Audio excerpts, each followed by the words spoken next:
It starts with panic. Your body floods with cortisol, the same hormone that spikes when you're running from a predator. This is why you can't eat, why you can't sleep. You're obsessive, preoccupied. This is a biological emergency. Then comes the dopamine, that glorious, dizzying rush, screaming, "Go, get that." That's necessary for survival. It's the same pathway that lights up for cocaine addiction. Your serotonin, the stuff that keeps you stable, drops. This is why you feel insane, why you'll take absurd risks.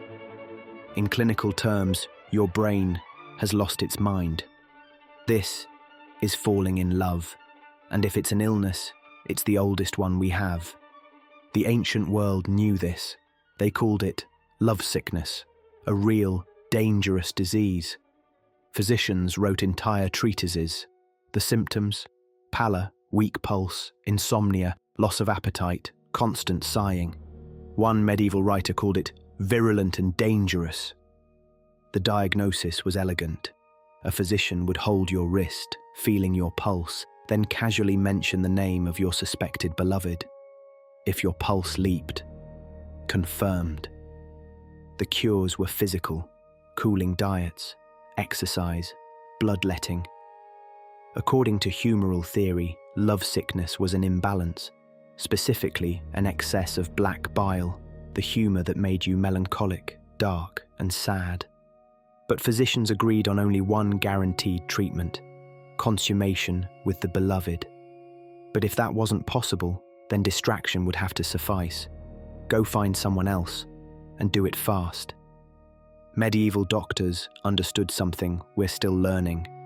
Love is not a feeling you control. It's a force that controls you. But to find love's first appearance in human history, we have to dig. In 2007, near Mantua, Italy, archaeologists found a burial. Two skeletons facing each other, arms wrapped around one another and legs intertwined, an embrace locked in dirt for 6 millennia.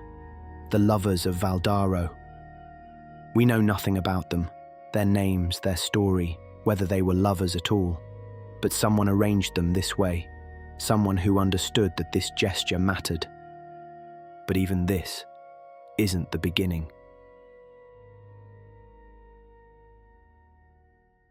Around 45,000 years ago, Homo sapiens and Neanderthals met. And they didn't just compete, they interbred. Today, the average person carries between 1% to 2% Neanderthal DNA. But that cold genetic fact hides a profound human one. These were relationships. Whatever love is, it literally crossed species boundaries. We carry the evidence in our cells. But for the first written evidence, we go to Sumer, to the world's oldest love poem. The year is 2000 BCE. In ancient Sumer, love isn't private, it's infrastructure. If the love stops, the crops fail. So every year, the king ritually marries the goddess Inanna, a sacred sexual act to guarantee the barley grows. And from this ritual comes the love song for Shussun. The words are startlingly intimate. You have captivated me, let me stand tremblingly before you. Bridegroom, I would be taken by you to the bedchamber. You have captivated me, let me stand tremblingly before you. Lion, I would be taken by you to the bedchamber. It predates the biblical Song of Songs. It's the first time after millennia of silence that we hear the voice of desire. But love wasn't only romance. Some of our earliest stories are about something deeper. In the Epic of Gilgamesh from the 18th century BCE, the hero is a tyrant, arrogant, powerful, sleeping with brides on their wedding night. The gods create Enkidu, a wild man, to be his equal. They meet, they fight, they embrace. Gilgamesh's mother prophesies he will love Enkidu as a woman and never forsake him. And he doesn't. Together, they defeat monsters. Their friendship transforms Gilgamesh from tyrant to hero. When Enkidu dies, Gilgamesh is shattered. His grief launches an epic quest for immortality.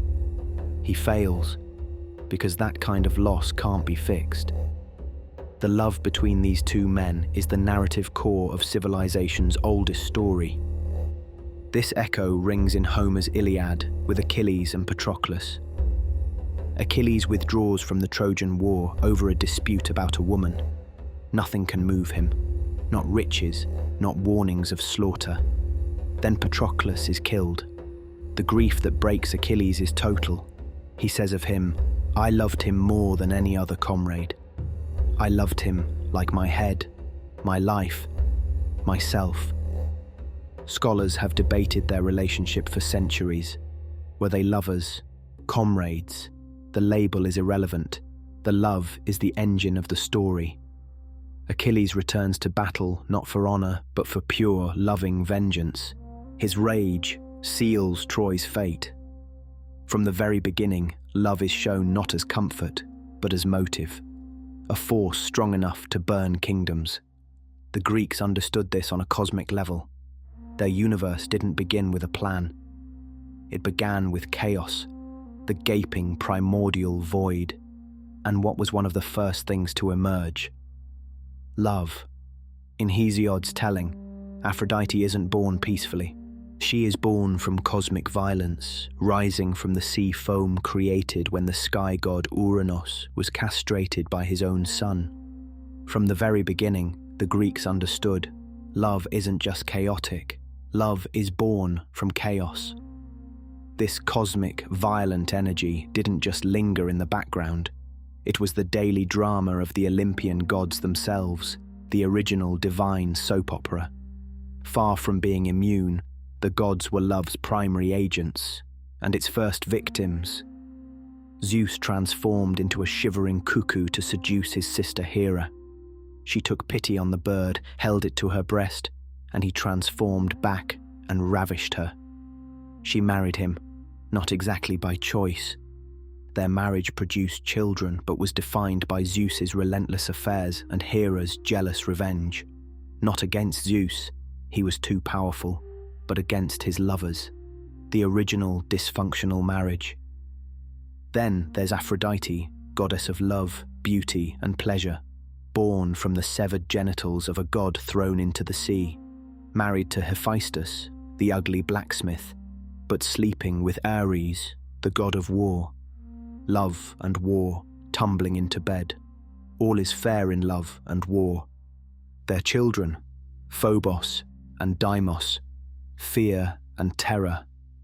Hephaestus, her husband, forged an invisible golden net and hung it over their bed. When they were together, the trap sprang. He called all the gods to point and laugh at the two most beautiful Olympians caught naked mid-act. This is what the Greeks thought. Love was hilarious, humiliating, and unstoppable, and it was delivered by a small, winged menace, Eros. He'd fly around shooting gods and mortals with arrows, striking them with instant, irrational passion. Love doesn't come from within, it's an arrow from outside, a force that happens to you. And sometimes, that arrow is a curse. Take Jason and Medea. In the Argonautica, to help Jason get the golden fleece, Aphrodite orders Eros to shoot Medea. Eros fires. Medea is struck. Her love becomes a total, consuming obsession. For Jason, she betrays her father, murders her own brother, chopping him into pieces to delay pursuit. Years later, Jason abandons her. Medea's love curdles into rage just as potent. She kills his new bride, the bride's father, and her own children with Jason. The myths are a warning. Love is not a force to be trifled with. And faced with this chaos, humanity did what we always do. We tried to organize it.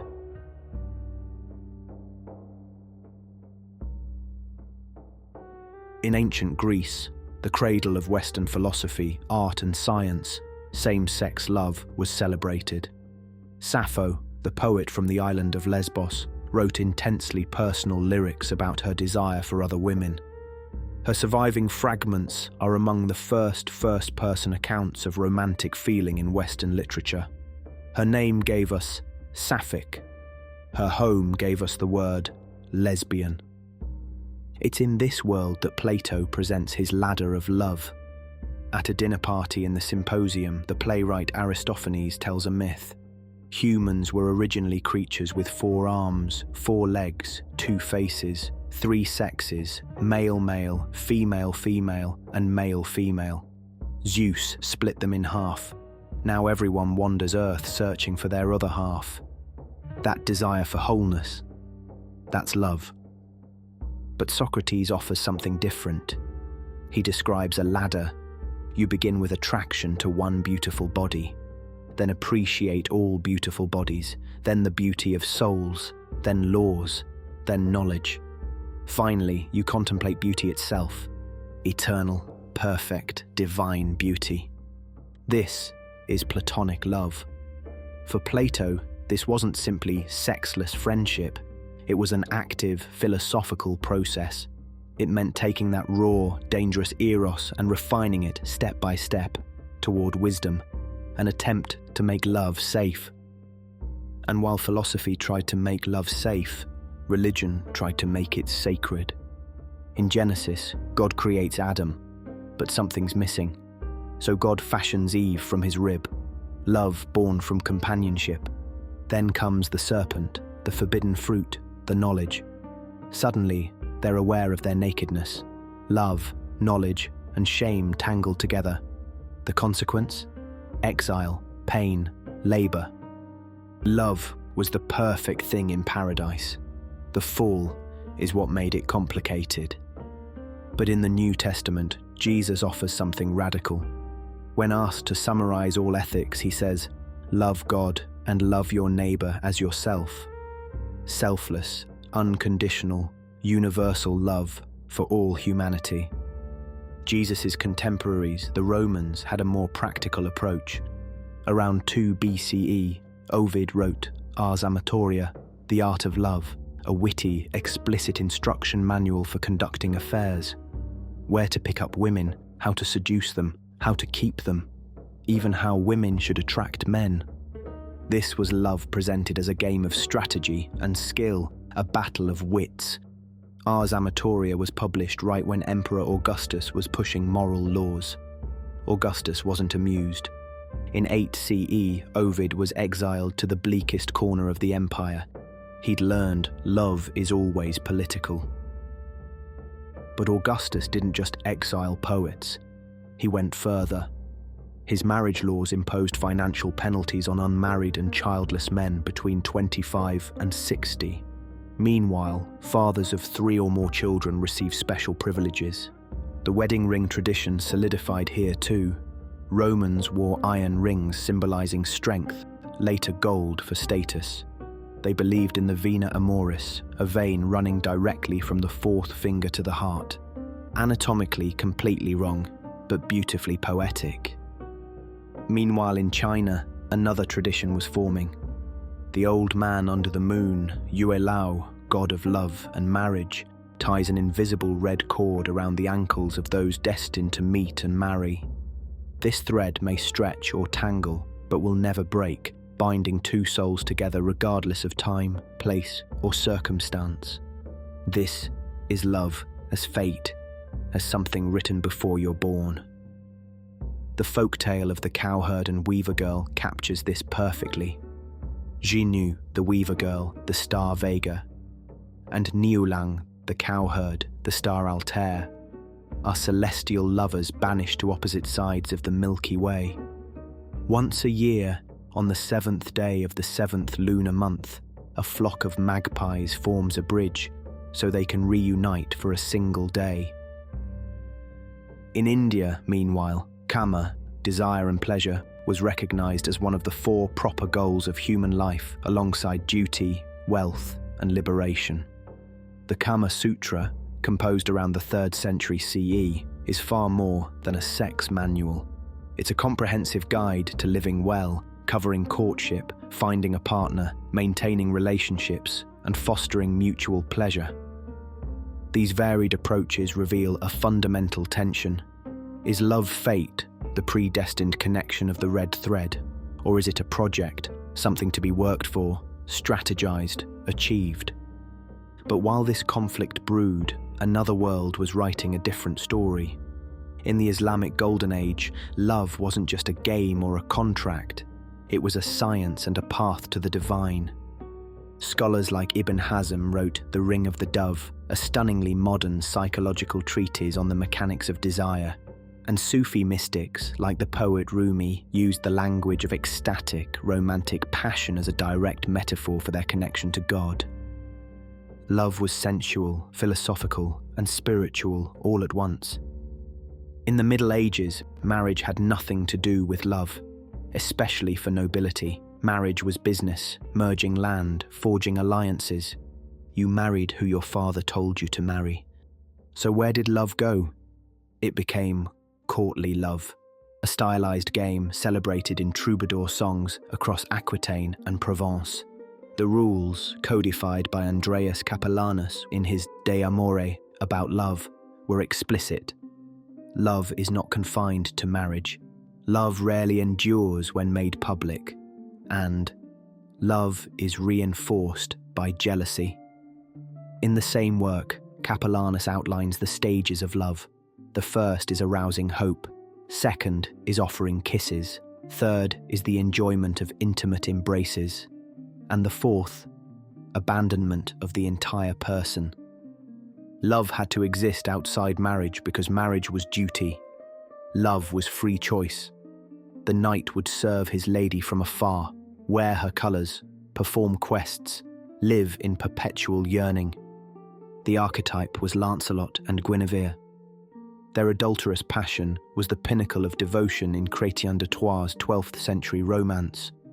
But it's precisely this affair that introduces sin into the Round Table.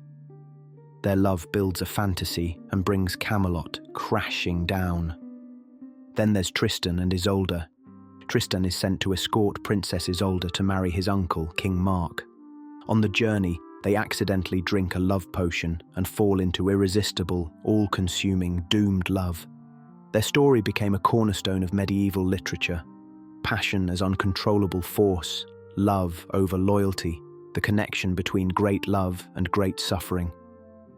The exchange of love letters became sophisticated literary art, but love itself could kill you.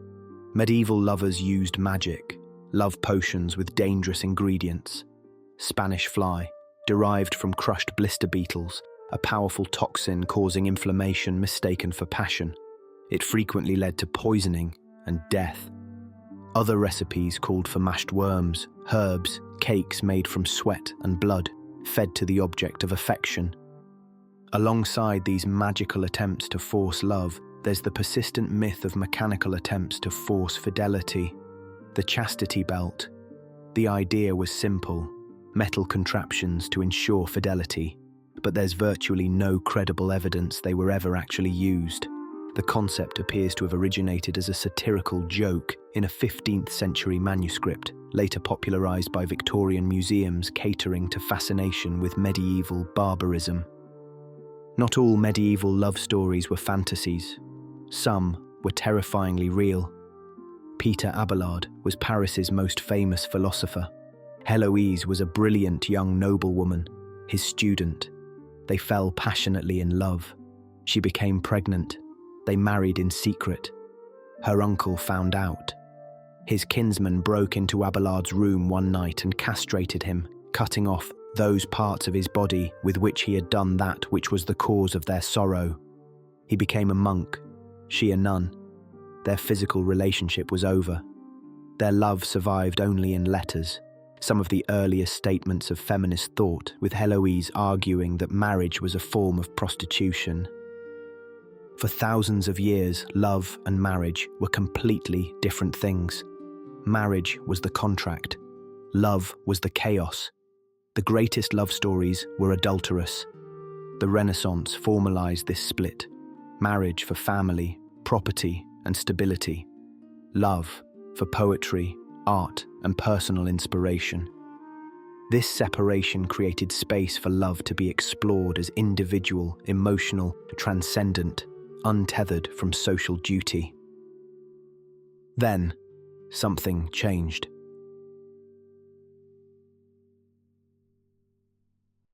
For centuries, the split held.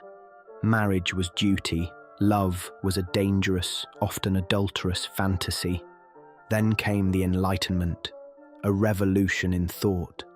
Philosophers argued for individualism, for reason, and for the pursuit of happiness. For the first time, personal fulfillment, not just family duty, became a legitimate reason to build a life. And on its heels, a cultural firestorm, Romanticism. Poets, painters, and novelists declared that passionate individual love was not a distraction. It was the point, the ultimate expression of the self, the highest, most transcendent truth a human could experience.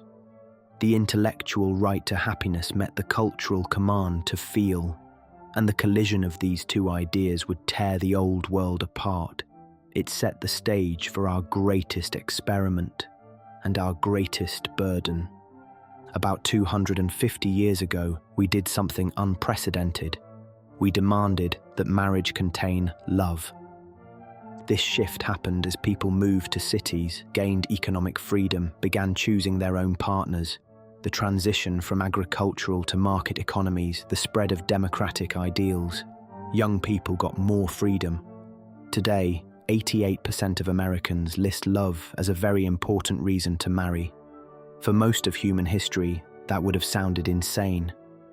We welded together two things that had been separate since civilization began: the ancient political contract and the most volatile force in human experience. And we told ourselves stories to prove it could work.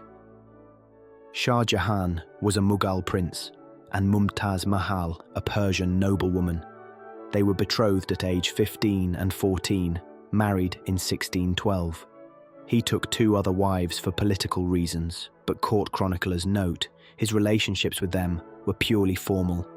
His devotion to Mumtaz exceeded everything. She bore him 14 children. In 1631, she died from complications of childbirth. His grief was monumental. He commissioned the Taj Mahal. It is not a monument to the joy of love. It is a monument to the pain of its absence, a monument to grief itself. When he died decades later, his cenotaph was placed beside hers. Queen Victoria fell deeply in love with her cousin Albert. Married in 1840, they cultivated a domestic ideal of respectable, affectionate married life. When Albert died of typhoid fever in 1861, Victoria wrote that he was the light of my life, my stay, my all. And she wore black for the rest of her life, retreating from public duties for years. But we weren't only fascinated by tragic devotion, we were also obsessed with doomed love. Shakespeare perfected these archetypes. His Antony and Cleopatra turned a political alliance into a fatal, all-consuming passion. His Romeo and Juliet became the definitive story of young love destroyed by family feuds and tragic miscommunication. We also craved this obsession in real life. Napoleon's letters to Josephine are a torrent of passion and paranoid jealousy. I have not spent a day without loving you. I have not spent a night without clasping you in my arms. I have not drunk a cup of tea without cursing the glory and ambition which keep me from the heart of my very being. He swung between desperate longing, jealous rage at her rumoured infidelities, and explicit erotic fantasies. This wasn't just love, it was possessive obsession. But love was also liberation. In the United States, anti-miscegenation laws criminalized marriage between people of different races. The fight against them was central to the civil rights movement. In 1967, the landmark Supreme Court case Loving versus Virginia struck down all race-based marriage restrictions. The plaintiffs, Mildred Jeter, a woman of African and Native American descent, and Richard Loving, a white man, had been arrested in their own bedroom and banished from Virginia for marrying. Their surname felt like poetry or prophecy. The couple whose fight affirmed the right to love across racial lines bore the name Loving. The history of queer love is as old as humanity. Evidence of same-sex relationships from prehistoric rock art to Sappho's poetry. But for centuries in the West, these relationships were suppressed and criminalized. The Stonewall riots in 1969, when bar patrons resisted a police raid, became the catalyst for modern LGBTQ rights activism, launching a global fight for the freedom to love. By the 1960s, the rebellion became revolution. The counterculture preached, "Make love, not war." In 1967, San Francisco's Summer of Love drew nearly 100,000 young people seeking peace, spiritual freedom, communal living. They experimented with LSD, adopted secondhand clothing, were nicknamed love children. In the rave scene, MDMA, ecstasy, became popular, the loved-up feeling. Laboratory studies show it increases oxytocin, the bonding hormone. It measurably improves emotional empathy and prosocial behavior. Participants given ecstasy displayed greater generosity and recognized positive emotions more readily. A chemical hack for universal love, a pill that could make you love your neighbor.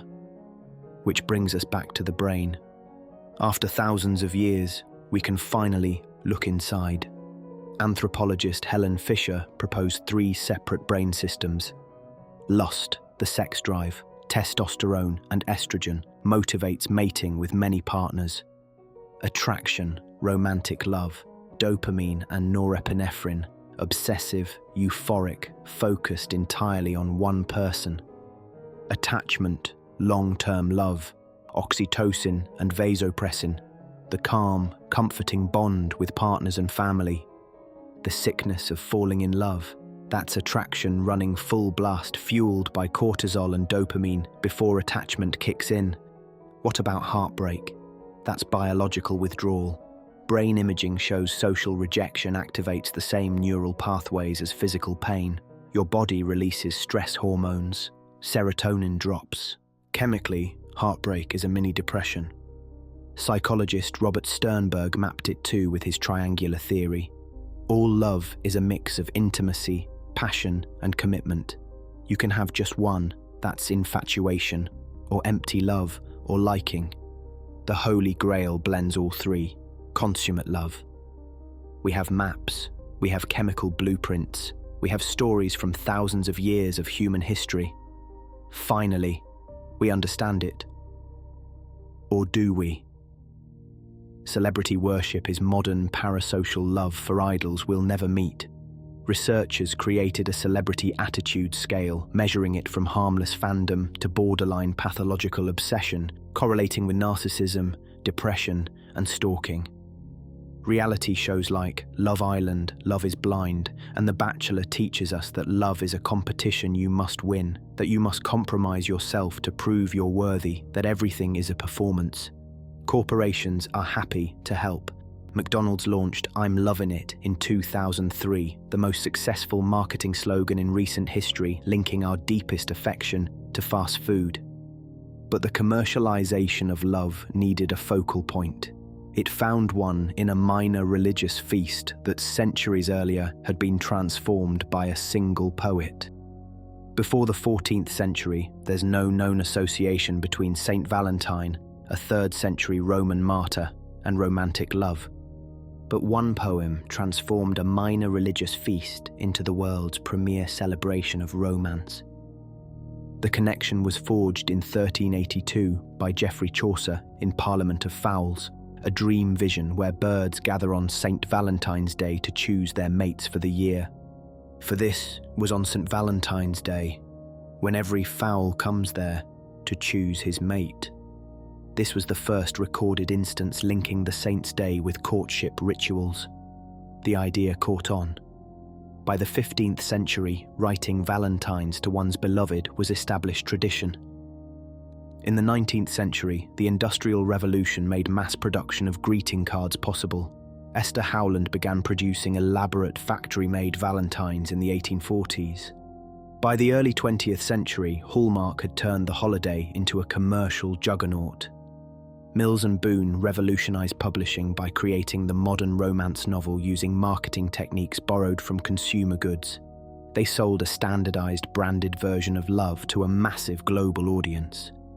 De Beers, a leading company in the diamond industry, invented the diamond engagement ring in 1947 with the advertising slogan, "A diamond is forever." Before that, diamond rings weren't traditional. One of the most successful marketing campaigns in history convinced generations that compressed carbon was essential to proving love. Love became a thing you could purchase. We've charted the brain, mapped the styles, built industries around it, and we've turned love into an addiction. In 1965, a group of Harvard students created Operation Match, the first computer dating service. You filled out a questionnaire, transferred to punch cards, and fed into a room-sized IBM computer. Weeks later, you received a list of compatible partners. Today, we have Tinder, Hinge, Bumble, Raya, Senior Match, Christian Mingle, and countless others. The entire apparatus of courtship is now mediated through algorithms that know more about your preferences than you do yourself. And now we have AI companions. Replica and similar platforms let you build and interact with chatbots designed to fall in love with you. Millions of people are in relationships with non-sentient software. AI companions never argues, never gets tired, never has needs you can't meet. Perfectly attentive, endlessly patient, exactly as loving as you fine-tune it to be. Is that love? Does it count if the other party is an algorithm? These questions aren't just philosophical anymore. They're urgent.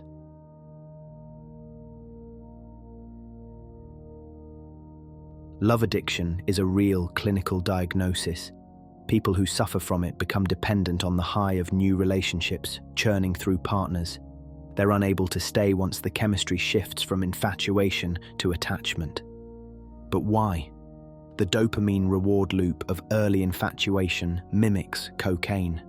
This is why treatment centers are modeled on substance abuse programs. The neurochemistry is almost identical.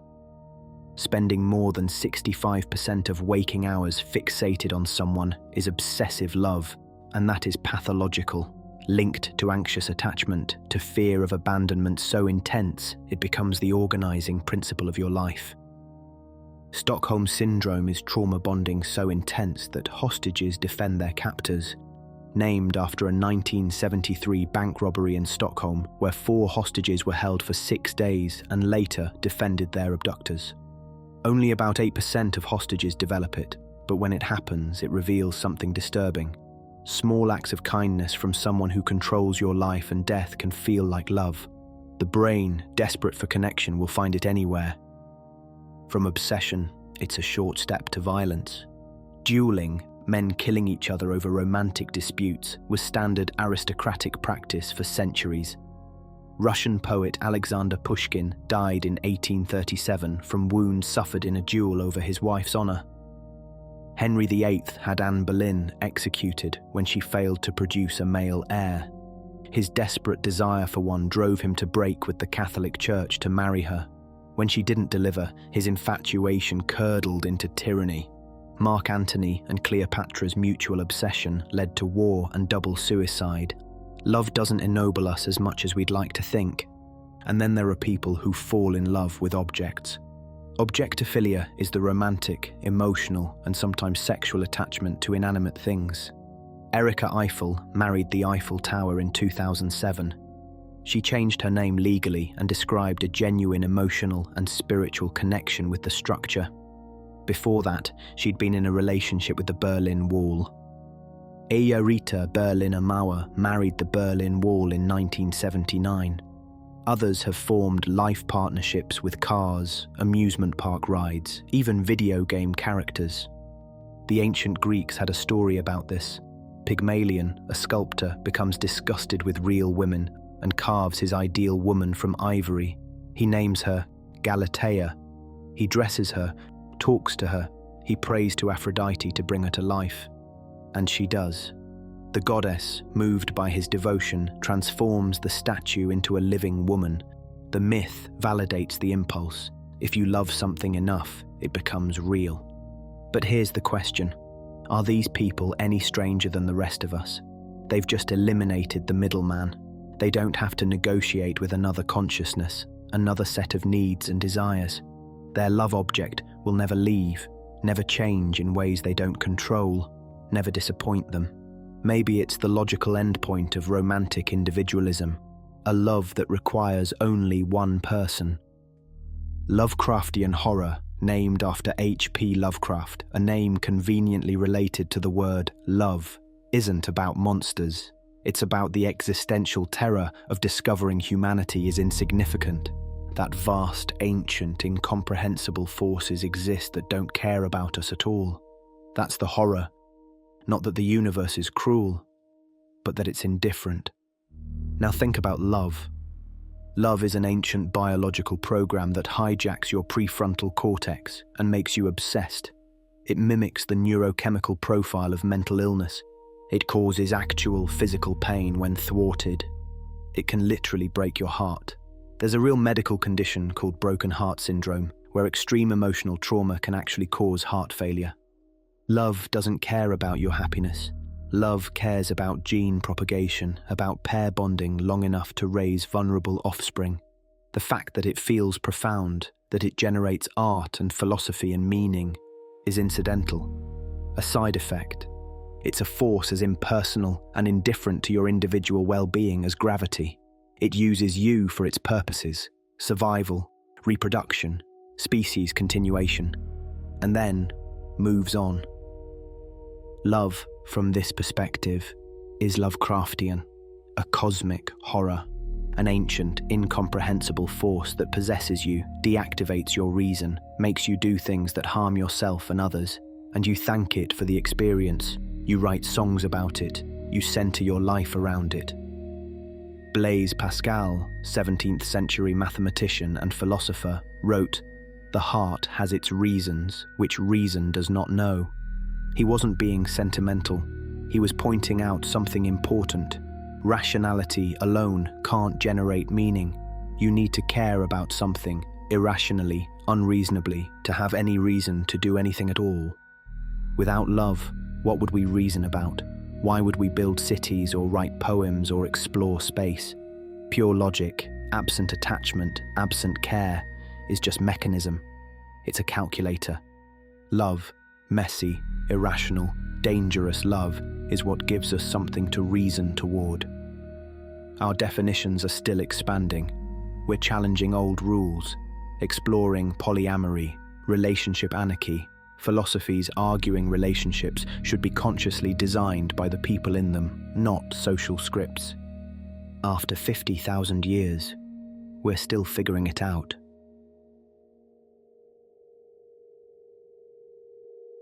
So what is it? What is love?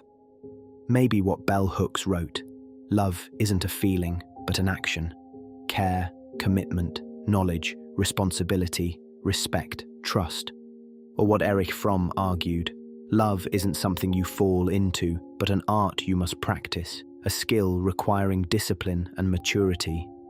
Maybe Freud came closest to the simple truth. In 1914 he wrote, "We must begin to love in order not to fall ill, and we are bound to fall ill if, in consequence of frustration, we are unable to love."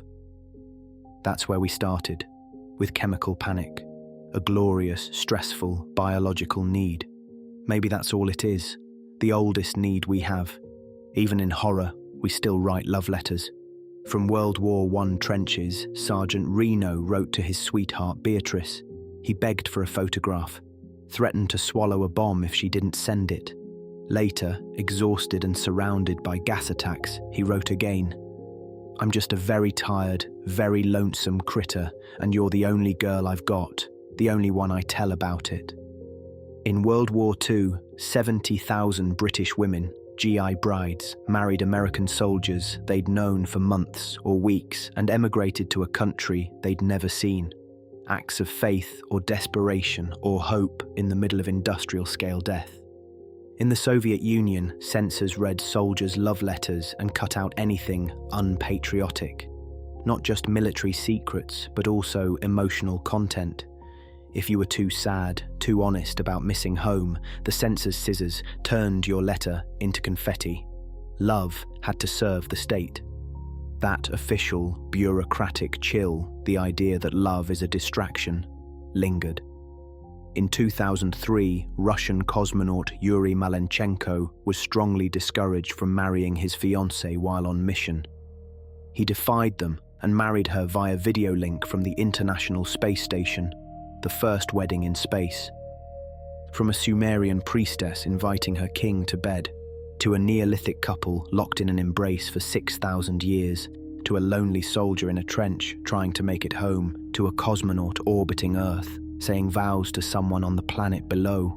The history of love is the history of humans trying to reconcile two truths: that we are rational beings who can think and plan and choose, and that we are also mammals running ancient code that makes us need each other in ways we can't fully control. We've built entire civilizations trying to manage this tension. Rules about who can marry whom, rituals to sanctify pair bonds, laws to protect or restrict or define what love is allowed to look like, technologies to help us find partners or replace them, art to make sense of what we feel. We create laws to protect it and social movements to expand who gets to experience it. We handcraft Valentines and mass-produce them. We swipe right and fall in love with code and get our hearts broken and do it again. And we fail constantly. We marry the wrong person. We destroy relationships through jealousy or neglect. We fall in love with people who don't love us back, or with ideas of people that don't match reality, or with buildings and AI chatbots that can't love us at all. Love is the most human thing we do, precisely because it's the most animal thing we do. It's the point where our ancient animal wiring is forced to carry the weight of all our human meaning. The quest continues. The story is nowhere near its end. And we're all still just very tired, very lonesome critters, looking for the one person we can tell about it. Thank you for watching. If you enjoyed this, please press like and subscribe to my channel. It's the best way to support more videos like this. And tell me, what's one story from history, art, or your own life that you believe truly defines love? I'm looking forward to reading your comments. Thank you.